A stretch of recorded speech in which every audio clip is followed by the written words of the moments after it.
So now, after Zeth has introduced me, I'm a little afraid of being attacked by a Dalek. Seriously, PYCON UK is one of my very favorite conferences in all the world. There's something unique that is going on here in the United Kingdom with not just the Python community, but also with the things that are happening in education and science. You all are 3 to 5 years ahead of the rest of the world in the things that you're doing right here, and it is absolutely amazing.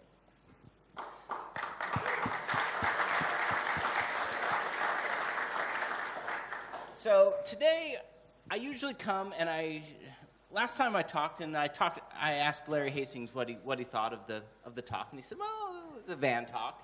You know, we talked about the community, and it was very rah-rah.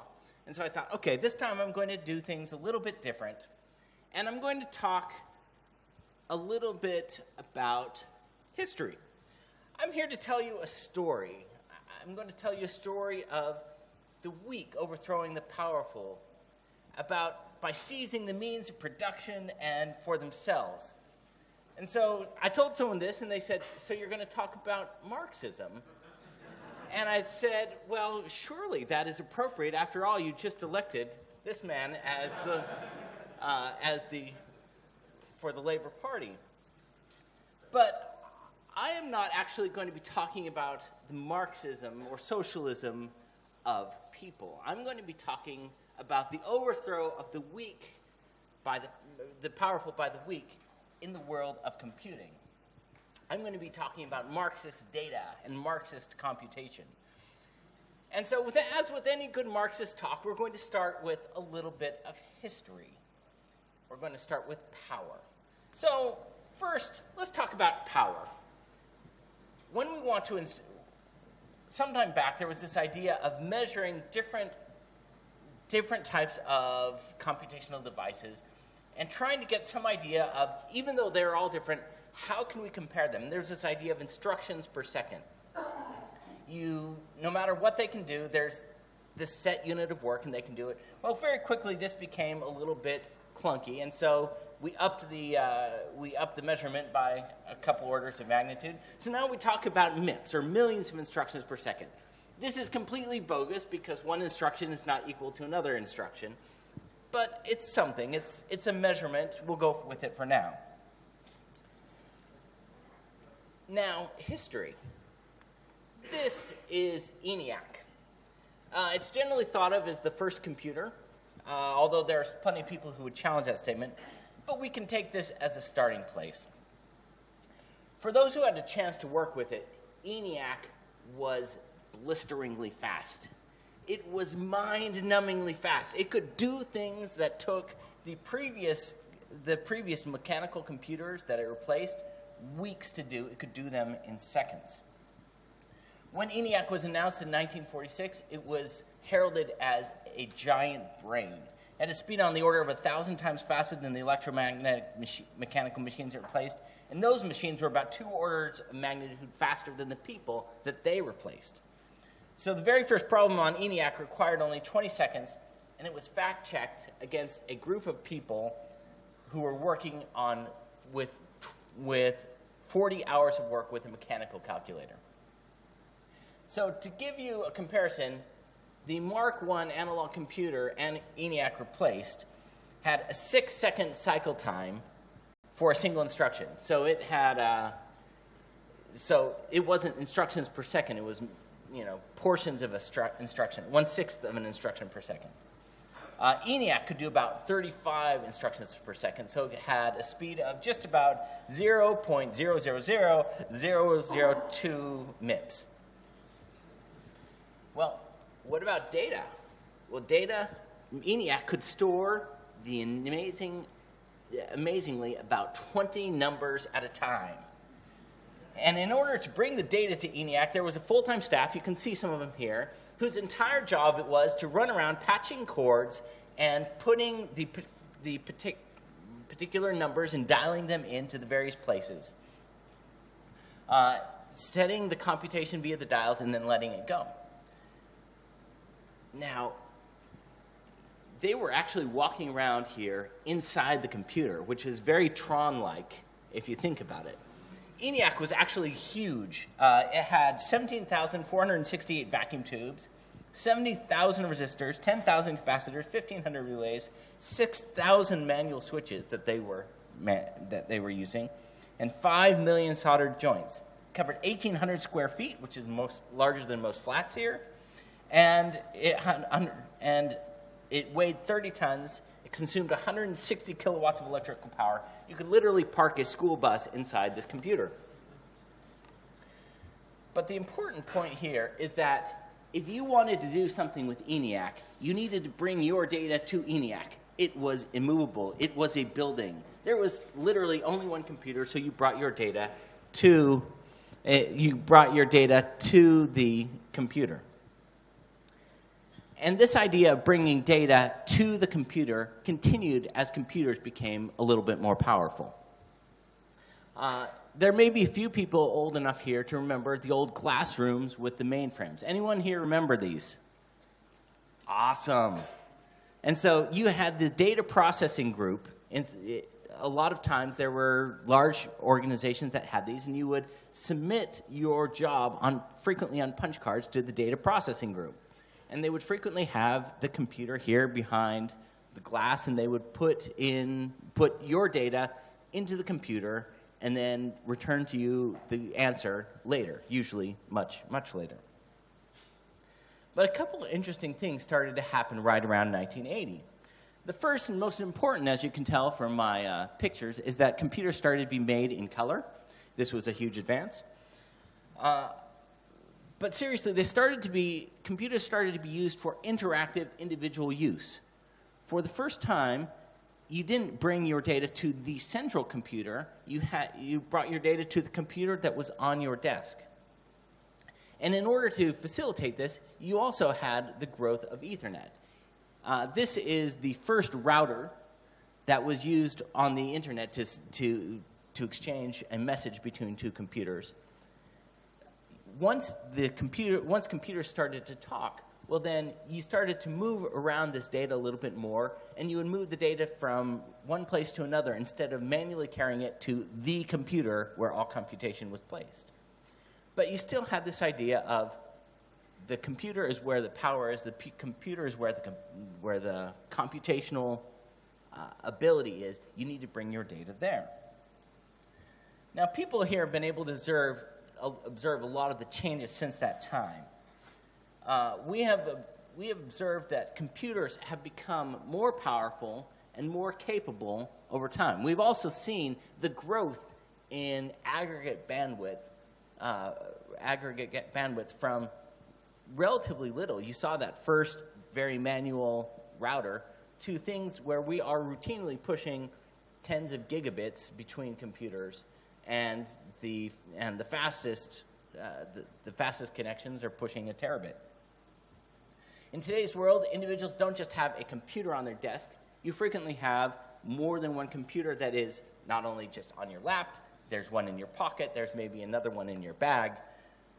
We have cloud computation, where we have huge racks of servers where things are being done and numbers are being crunched faster than ever before. So PC sales aren't linear, and they're currently in decline, but we can start to observe the change in, so I believe I've got PC sales right here.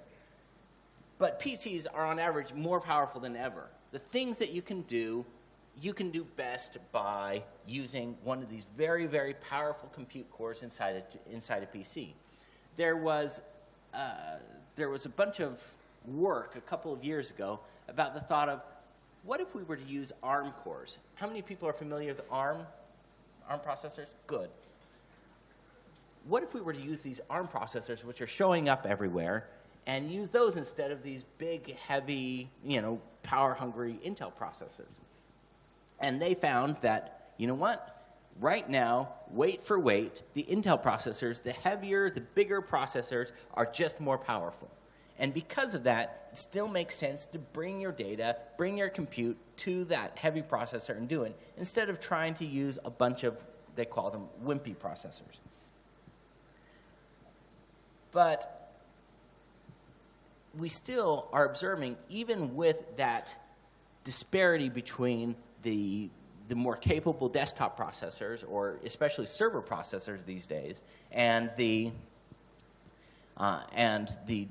smaller processors that are more typical of what's in your phone or your tablet, or even something like the Raspberry Pi, you can start to look at the total increase in computer power.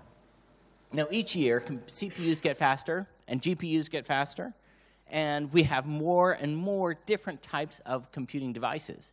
I mean, within a couple of months here, there's going to be 1 million new little computing devices that are handed out to every school kid here in the UK.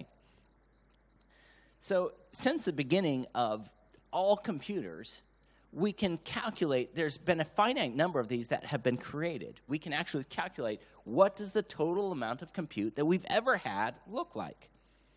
Now, if you had to guess how much of the world's total compute was made last year, what percentage? I'm hearing a bunch of numbers. Someone actually got it right. It's on the order of 40%. That means over 40% of the world's computing capability for all time was manufactured last year. Now, this is all computers manufactured between 2001 and 2009 account for just 12% of all computing power worldwide. That's pretty amazing if you think about it. We're on an exponential curve. So how do we estimate this? Well, again, these compute architectures and software are all different, but if we take a look at standard, at various things that are meant to derive a standard result, like compression or encryption or things like that, we can figure out and we can benchmark some of these different processors against each other and get this idea of, use this idea again of MIPS to say, what is the type of computing changing? How much can we use? What does the curve look like? And so let's look at the total amount of computing resources that are available. And you can see this is a log scale. So you can see that while things are still dominated by these heavier, the more capable server and desktop computers, tablets and phones are growing, and they are growing very, very fast. Now, I didn't include all the microcontrollers here, but even though some of them are general-purpose computers, they're not powerful enough to really significantly move the overall computing image. But it isn't important just how powerful a device is. The real difference becomes when how much of that total computing power can you access? Well, because we are on this exponential curve, we are very closely getting to the point where we're going to have more new computing power coming online each year than was available in all years previous. This is the natural result of an exponential curve. So the compute power graph looks to be driven by what is being done right now or what is being done in the future. The future is far, far bigger than the present. That, by the way, as an aside, is why the things that the UK is doing in terms of driving computing into the curriculum are so important, is because this is what the future looks like. It suggests that by the end of 2018, we will have passed the threshold where every year we will have more new compute capacity coming online than existed in all of previous history. So if you talk about obsolescence, that's really something. We could throw away every computer in the world, starting maybe 2018, 2019, we could throw away every computer in the world that was manufactured the previous year, and we would still be better off. That's astounding. So of all this stuff, how much can we really access? That's really where this confluence of not only computing power, but computing power and an aggregate bandwidth starts to become so powerful. because so many, in fact, most of these new compute nodes that are coming online are connected via all sorts of, via wireless or via wired connections, so that we can access them, we can actually work with them. We can start to create very, very large computations. What's really interesting is that I said right now we are dominated by these powerful PC processors and server processors, but that is not actually the way things are projected to continue. If you look, simply because there are more and more mobile or Internet of Things devices being created, and those are, on the whole, becoming more powerful at a faster rate than the PC processors are becoming powerful, we are actually going to have this place where we cross. Interestingly, tablets cross first because those tend to be, on the whole, a little bit more powerful. But by the mid-20s, we are going to have more total aggregate compute available in the collected, in the collected mobile Internet of Things space than we will have in all the servers and all the desktops everywhere. That is the sort of change that drives a revolution. By the way, so while this data, by the way, is highly questionable in the specific, the trend is very clear. By the way, if anyone wants to do a fit, those are the best fit curves. So this history lesson is very interesting, you say. So what does this have to do with Marxism, and what does this have to do with Python? Well, the answer to that lies in two questions which sound very abstract, sound sort of philosophical, but are actually very, very, very concrete. The first is, where is data? Any thoughts? Yes, data is on the enterprise. Where else is data? Say again? Everywhere. Data is everywhere. If you think about where data starts on the sensors, data starts in the real world. And we actually are creating those data, we're capturing it in more places all over the place. Let's think about the mobile devices in your pockets. Many of you use apps that take the data from the sensors and the data all around you, and they use it to send it up into the cloud, to aggregate it, to analyze it. Maybe it's one of those apps that analyzes how many steps you take. Well, they take this and they put it up in the cloud and they do a bunch of crunching on it and they tell you interesting things about your health, and maybe they compare it to other people. This is a lot of work to analyze the data that originates right where you are.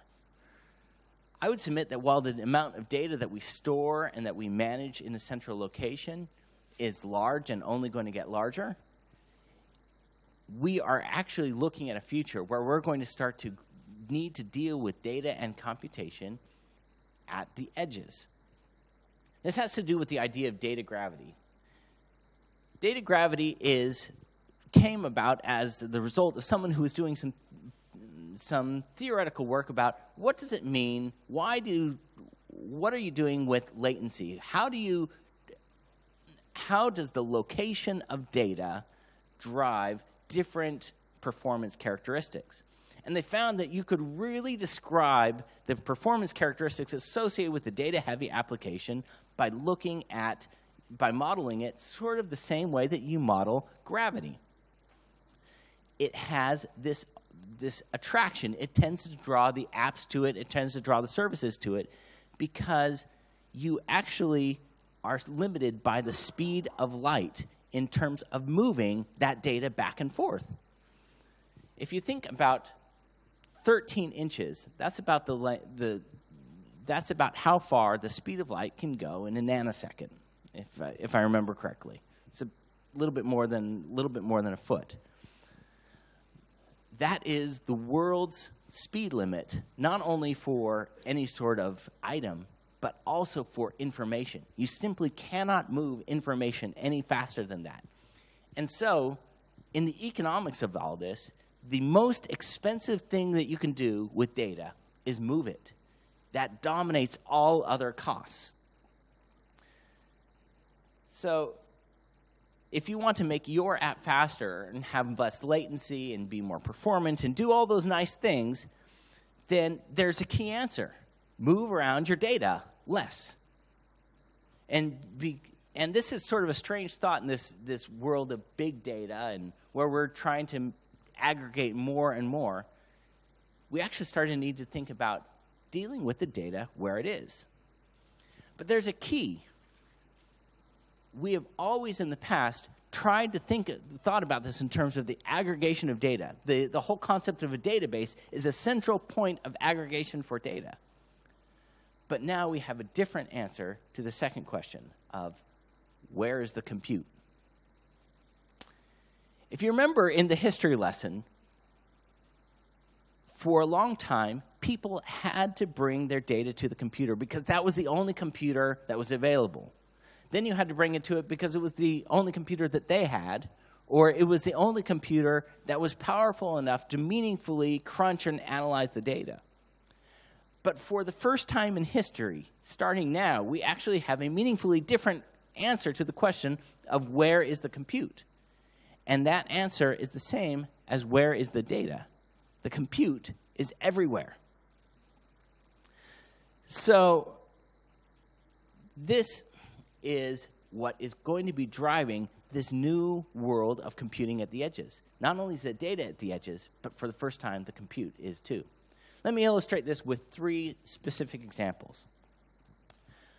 This is a map of the geolocated tweets of people in Manhattan over a 1-month period. A 1-month period, and they were able to isolate that between tourists and locals.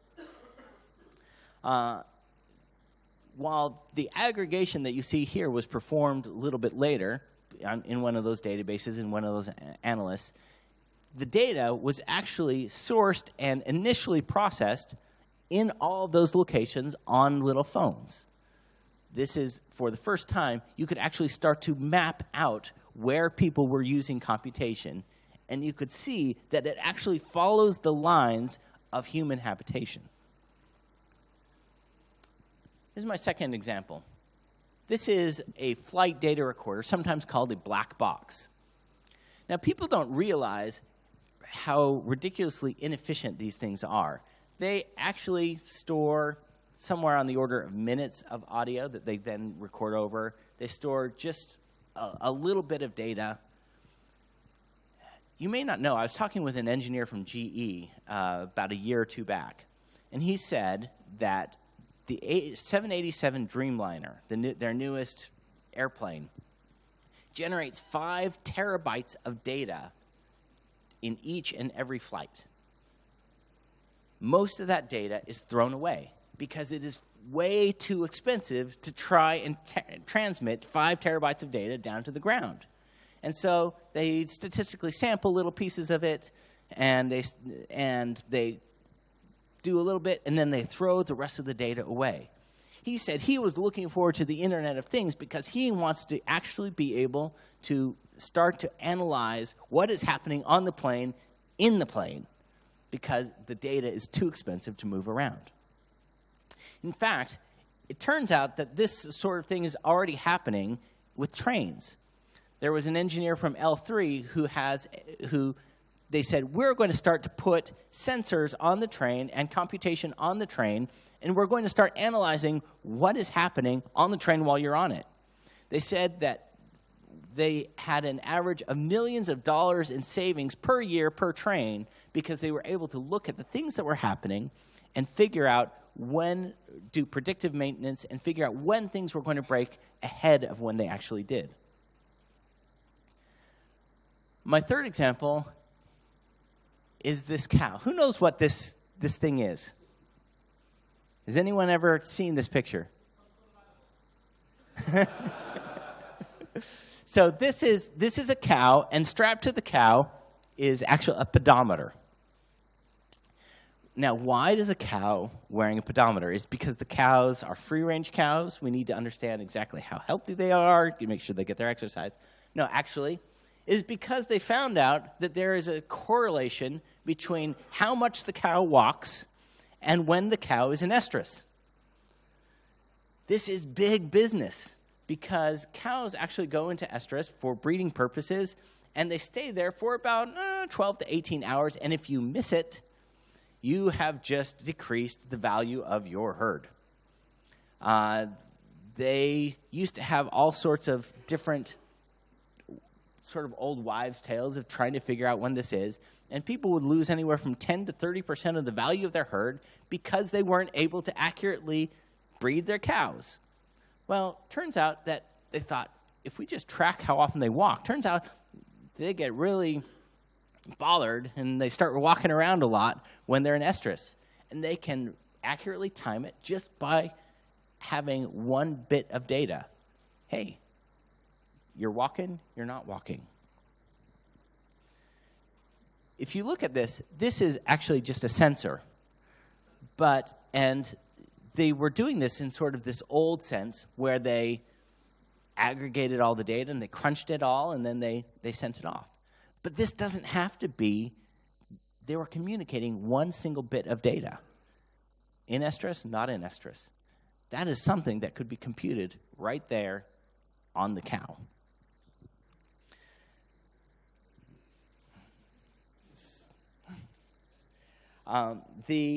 So what does this have to do with Python?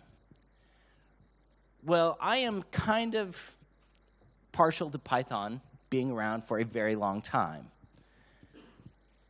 And because of this, I think that we need to start thinking about which way how we start to change Python, how we start to change the way in which we program in order to take advantage of and actually deal with the changes that we see in society and in computing and in data.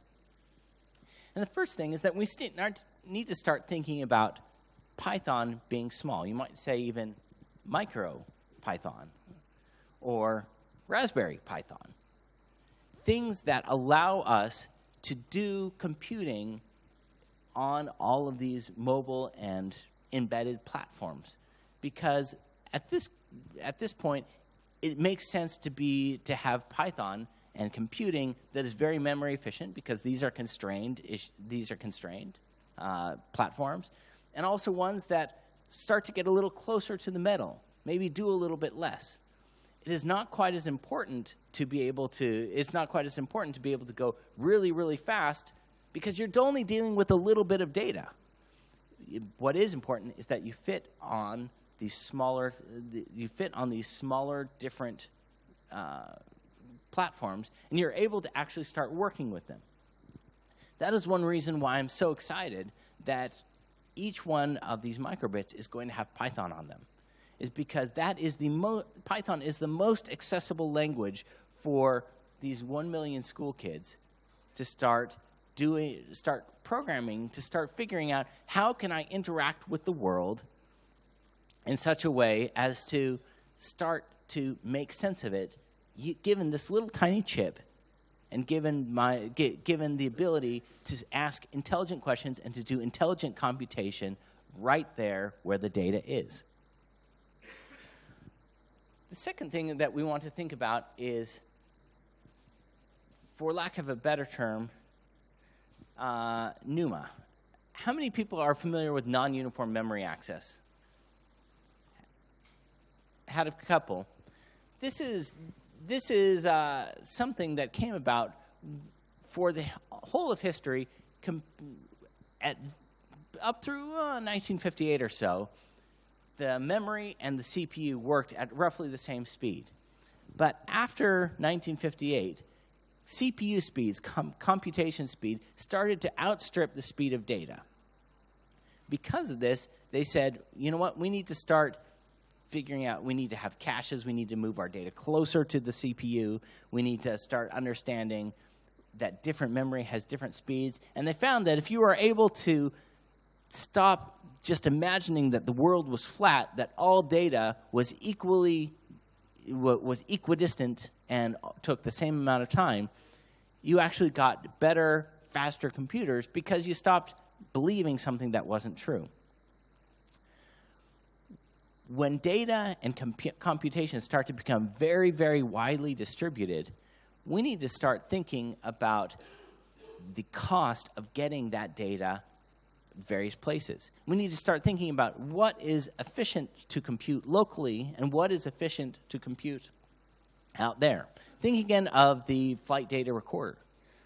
They were not doing the computation on this data because it was far too expensive to actually move the data and do that computation.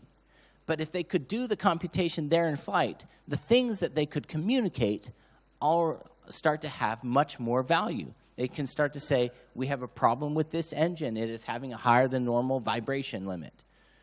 It's gone over the vibration limit. Or we are seeing a different, based upon the wind speed and based upon the way in which we're flying, we are having a higher or lower than normal use of jet fuel. These are the sorts of things that allow us to make intelligent decisions because we're not moving around the data. We're actually doing the computation right there. And we can only communicate the things that have real value. But we need to become location aware. The third thing that I'd like to highlight is the growing importance of distributed algorithms. I think that a whole lot of the world is going to start to look like big MapReduce problems. Now, you all probably know MapReduce generally from this idea of Hadoop. You know, it was around before Hadoop and before Google, but Hadoop certainly popularized it and made it very, very valuable. The thing that is going to start happening, though, is if you're doing all sorts of little computation all over the place on local data, then the world starts to look like a very big MapReduce problem, where you're doing little bits of computation in the place where the data is, and you are feeding up different pieces of data that are then aggregated, collated, to give the sorts of high-level results that we are interested in. So this, I think, is the future of Python. These are the things that we need to start focusing on. It's a different path than we are typically going on, because typically we're thinking, how can we make it bigger? We're thinking memory doesn't matter. We're thinking compute is cheap. But in the future, it may not necessarily be so. And so I want you, as you're going throughout this week, start thinking about ways in which you can become a little bit smaller, a little bit more distributed, and start thinking about how you can start taking advantage of the embedded and distributed platforms like Raspberry Pis, like mobiles, like the microbit, in order to drive your computation. I'll finish up this little bit by returning to Marx.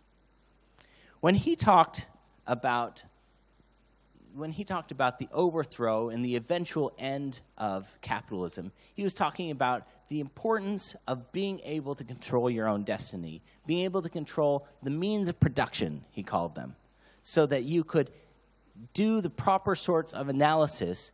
You could do the proper sorts of analysis. You could do the proper sorts of work and have the right inputs and be able to capture the result yourself. And he said that this is what would ultimately lead to higher living standards and greater prosperity for everybody, is if that you had the things that you needed and you were able to work with them to create the outputs that you needed.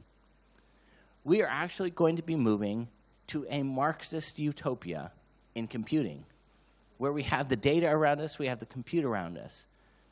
But we're going to need to have the similar computing revolution to understand that and to work with it. And when we do, we're going to see a whole different world. So I will stop there and say, do we have any questions?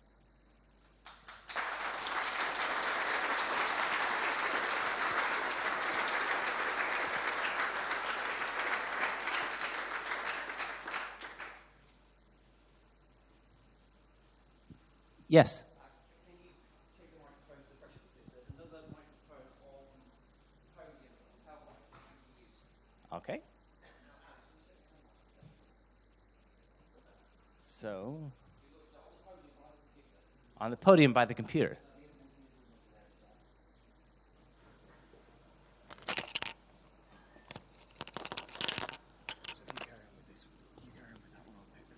Okay.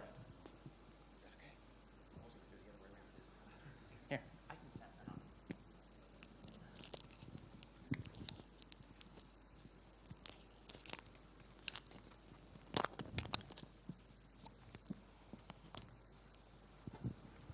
Thank you. So it seems that we are moving towards a more centralized model, which centralizes computation or the storage of data. For example, in the past, we would buy our own music and store it on our computer or on an iPhone or iPod or whatever. And now we're moving to more like streaming models where we're streaming our music from a centralized location. Or if it's a distributed location, it's a distributed location controlled by a central entity, like iTunes or Spotify or whatever. And you have the same thing with Netflix. And also in the deployment in the enterprise of infrastructure, even that's being centralized in terms of control. And the big example is AWS, Amazon Web Services, where companies are just, a lot of companies are now hosting their infrastructure with companies. Do you think this trend will reverse in terms of control of data and control of infrastructure? So I think that, number one, first of all, can you hear me? I can hear you. Okay. So I think that the drive towards centralization that you're observing is driven by, that centralization is driven by two things.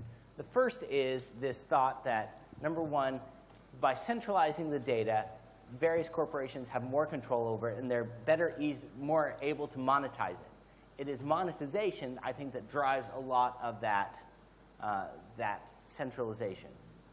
As people become more able to engage with computers on their own, I think that the importance of local storage and local compute will go up. So I think that over time, yes, that there will be a counterbalance to that centralization, that tendency towards centralization. The second thing that's really driving that is the greater availability of bandwidth. And that is one of the interesting things about this idea of widely distributed computation, is that it actually turns out that it is it's an efficient way to start actually driving up the total available bandwidth in the system, because most of these things are communicating wirelessly. And if you have two wireless communications in close proximity, sometimes they can interfere.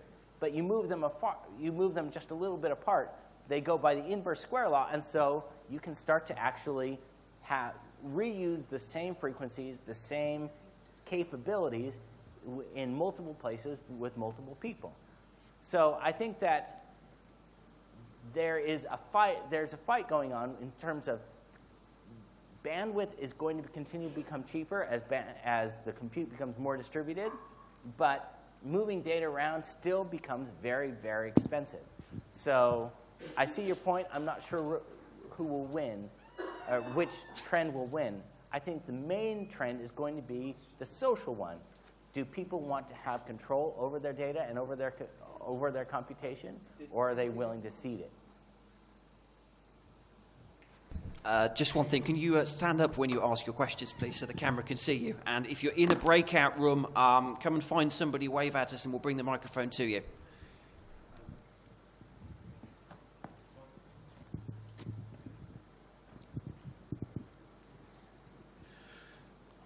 Hi. So when we're talking about sensors and the Internet of Things, are you expecting that there will be more compute power, more capability moved towards the actual sensor devices so that we can do this compute more locally?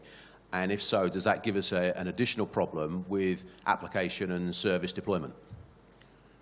So The short answer is yes. I do believe that we are going to be seeing more capability, and there's actually a little bit of research that has been done on that particular question. If you look at the history of various compute-enabled platforms, let's look at TVs, DVD players, cars, all sorts of things.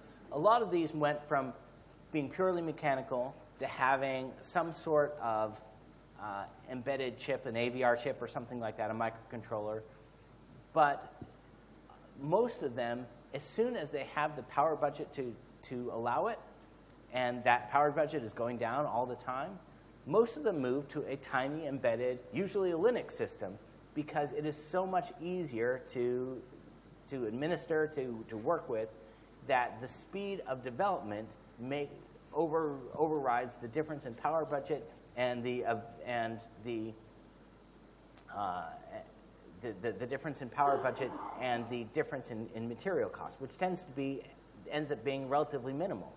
So if you look at that and you say, okay, what we're having are small little embedded Linux systems, then yes, we do tend to have capable enough platforms to actually do these things. If you look inside your TV, almost all of them these days are basically a tiny Linux box that's optimized with a big display. Your DVD player is a tiny Linux box that's optimized with certain Java stuff for playing Blu-rays or DVDs.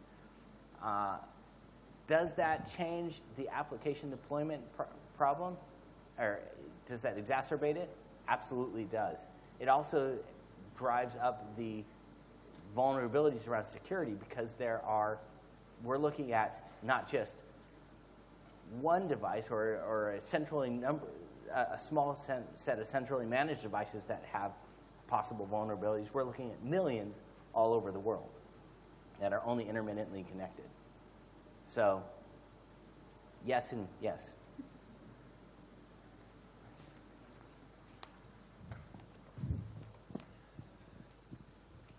Yeah.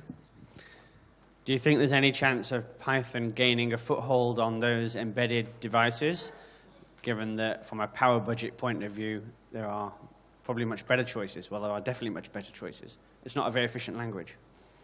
So that's a really interesting question, and that's one reason why I brought up MicroPython.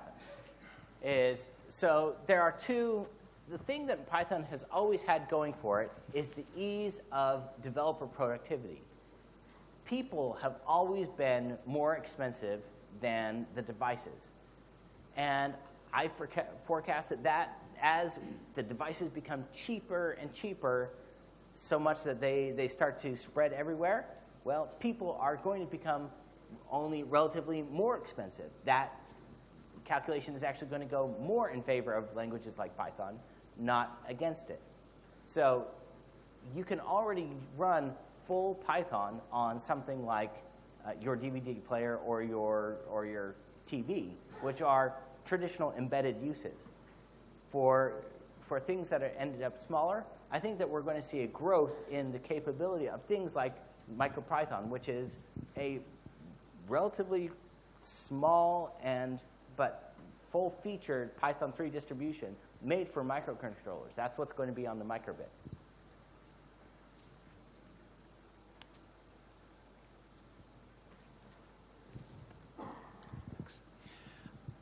Do you agree that Do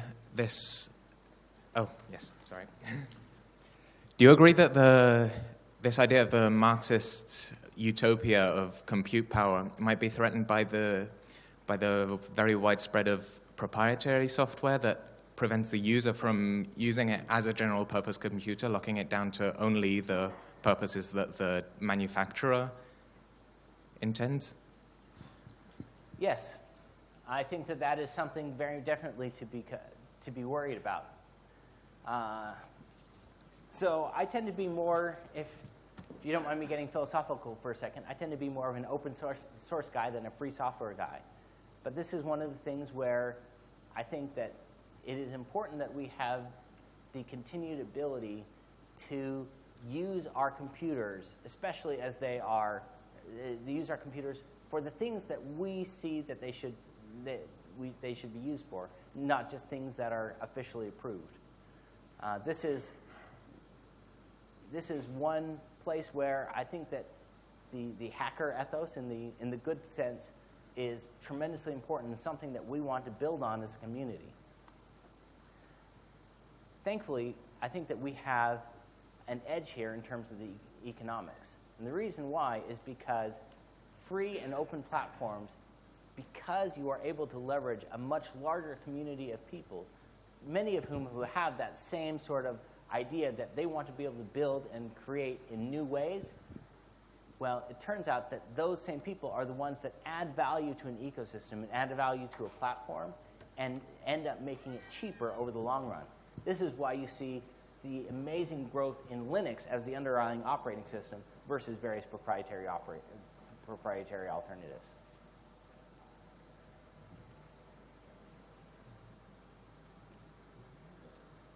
Any other questions? Mine's quite simple. What do you think needs to happen to Python to actually support that by 2018, 2020, to support, say, it being more asynchronous, being able to distribute algorithms a little bit easier? What do you see needs to happen in the Python community? So I believe that we need to have this gets into Van's opinion, but I think that we need to have the ability to start bringing different subsets of Python and compiling them down to a native binary, or have something that is easily packageable and easily deployable on some of these mobile platforms. We can get Python on there, but our packaging story is frankly just not where it should be. And the fact that we need so many disk accesses in order to start up, that's very, very expensive. We're moving a lot of data around. I think that we can actually do better in terms of the movement toward native code, but the important piece about that is not the native code piece. It is the packaging piece of being able to have a discrete binary or small number of binaries that you move in and you can work with.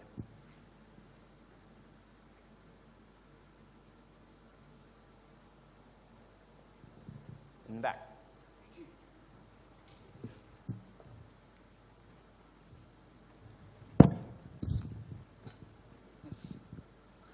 Hello. You're saying that we will have in the future many distributed algorithms and processing capabilities, but at the moment there's a little bit the problem with multi-threading and threading in general, or parallel processing in Python. What do you propose to do in the future to overcome that obstacle? So I think that this gets back to essentially the GIL issue. I think that while that is an important issue, there are people who are working towards solving it. I think they should continue. But this is sort of a contrarian take, but I think that that's going to become less important, because a lot of these embedded devices are going to have either one core processor, or they're going to have, or they're going to really only be able to effectively harness one processor for many of the things that you're doing. So I think that for a lot of these small applications, a single processor implementation that's relatively efficient would actually be not too bad a solution. I think that the issue with multi-core and distributed computation within a single computer is more of a server issue than a small platform issue.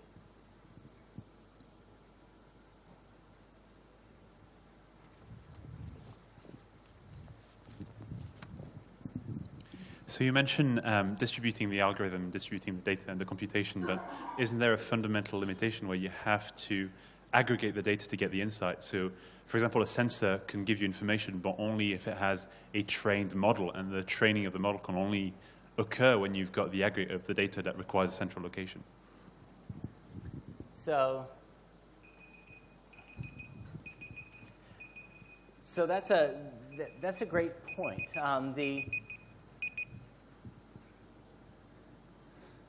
I think that there needs to be sort of there's an ebb and flow. A lot of times the amount of computation that you're doing on that one bit of data actually ends up, you don't need to have nearly as complex of a model in order to derive the insight that you want for that one particular point where you are. A good example is the sensors and the computation that goes into the forehead temperature sensors. Has anyone had this thing where you take your core temperature by swiping it across your forehead? Has anyone seen those? Well, for a lot of times, people didn't realize that there was actually a relationship between the temperature of your forehead and your core temperature. They always thought you needed to put it under your arm or under your tongue or something like that in order to get an accurate temperature reading. Various people discovered there is a statistically observable relationship between your forehead temperature and your core temperature. And they were able to program that in, and so that the data and the amount of computation that they needed in order to get the answer, what is this person's temperature, from a single sensor reading or a set of sensor readings across the forehead, actually ended up being relatively low. So you may need to have some sort of sense and aggregation initially to build that model, but then moving that model down when you're dealing with a relatively small data set frequently can happen more easily because that's more compact information, that's knowledge, and that has a much higher information density than the raw sensor data.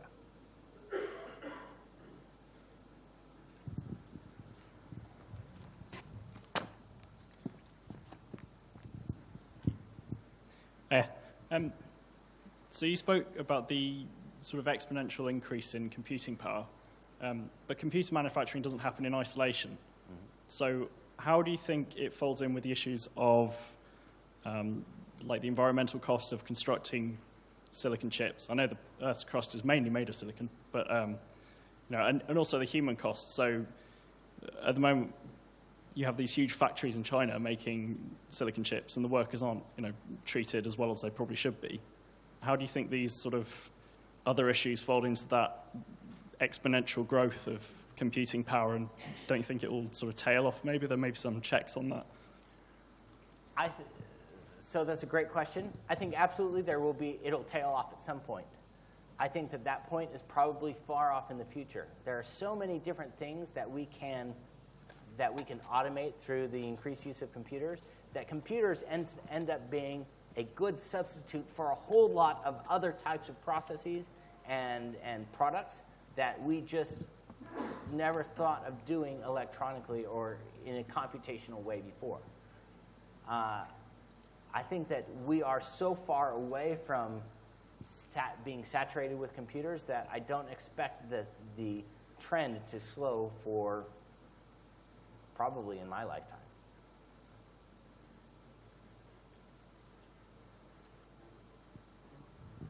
All right.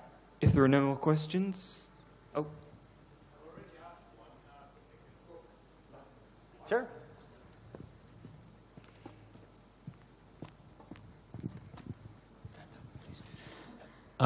So I think we need to distinguish between control of the data, which is becoming more centralized, and the storage of data, which there might be opposing power that pushes it to be more distributed, which is the point that you made.